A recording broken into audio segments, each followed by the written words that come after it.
You know, in our digital world, there's a weapon that's emerged that doesn't leave a physical scar, but it inflicts this devastating, lasting wound.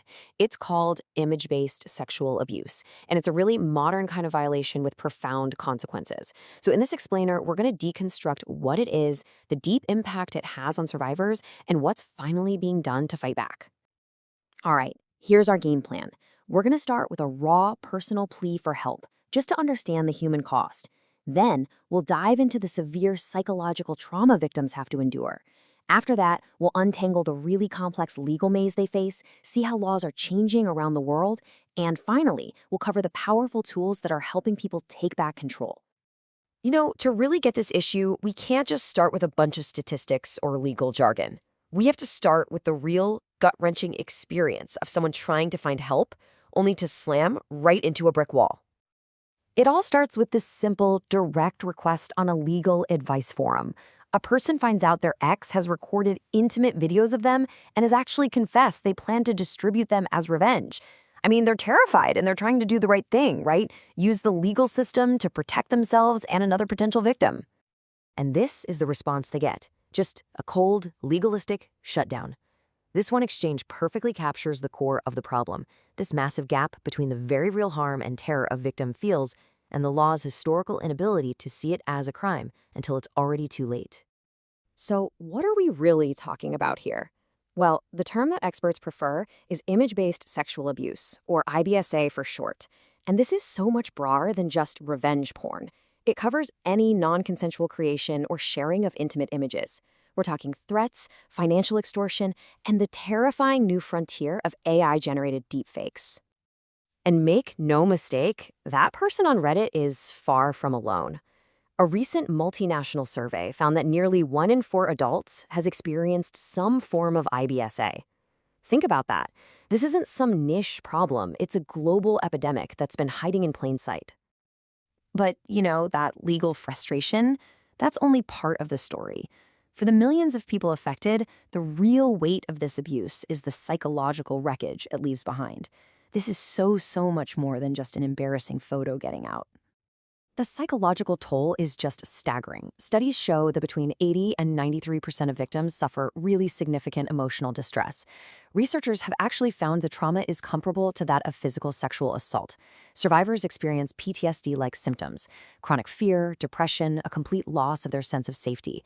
And this is the unseen wound, the trauma that's just as real as any physical assault, that our legal systems have struggled for so long to understand. This quote from survivor Anna Marie Chiarini, it just makes that paranoia so tangible. Can you imagine living with that constant, gnawing fear? See, the abuse doesn't just happen once when the image is posted. It becomes this persistent, haunting presence, like a digital ghost that follows you absolutely everywhere. And this is exactly why the language we use here is so critical. The term revenge porn is just not great. It implies two things. First, that the motive is always revenge, which it often isn't. And second, that the victim somehow provoked it. Calling it image-based sexual abuse correctly places the focus right where it belongs, on the violation of consent. It's a form of sexual violence, period. Okay, so that brings us to a really critical question. If the harm is so clear, why has it been so incredibly difficult for the law to catch up? Why did that Reddit user get such a dismissive answer? Well, the answer lies in the complexities of the legal system itself. So victims have basically had two paths, criminal and civil. In a criminal case, it's the state that prosecutes to punish the offender, but the burden of proof is incredibly high. For a civil case, the victim has to sue for monetary damages. Now, this can be an effective path, but it means the victim has to fund the lawsuit themselves and endure even more public exposure, which, as you can imagine, is a huge barrier for most people. But here is the good news. After years and years of tireless work by survivors and advocates, there has been a monumental shift. As of May 2025, every single state in the U.S. now has a specific criminal law targeting IBSA. This is a huge step forward in closing that gap between harm and justice. And you know what? This legislative momentum isn't just happening in the United States. We're seeing a global consensus emerge that this kind of abuse requires specific, targeted laws to really combat it effectively. Just look at this timeline. Japan was on this way back in 2014. The UK followed in 2015. More recently, the US has created federal protections that allow victims to sue for damages, and with the Take It Down Act, has finally started to tackle the new threat of AI deepfakes. The world is adapting. So the laws are catching up, which is fantastic, but what can victims do right now to protect themselves? This brings us to our final section, the incredible tools and resources that are empowering people to fight back and regain a sense of control. Okay, one of the most powerful tools out there is stopncii.org. It uses some really clever technology. Here's how it works. A victim can take a private image on their own phone or computer, and this tool creates a unique digital fingerprint of it, called a hash. And here's the key part. The image itself never, ever leaves their device.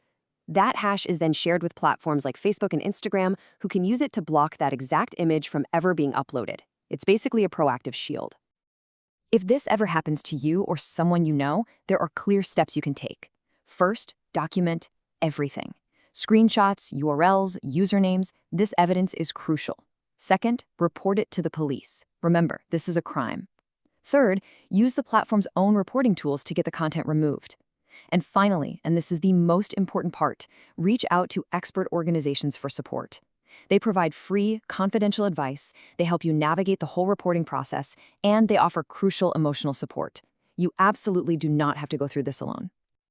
And all of this leaves us with a critical question for the future. We've seen laws and tools evolve to fight the abuse that we know, but as generative AI makes creating fake, yet perfectly realistic intimate images easier than ever, well, that's a challenge on a whole new scale. So how do we build a world where our laws, our technology, and our ethics can move fast enough to protect our fundamental right to digital dignity?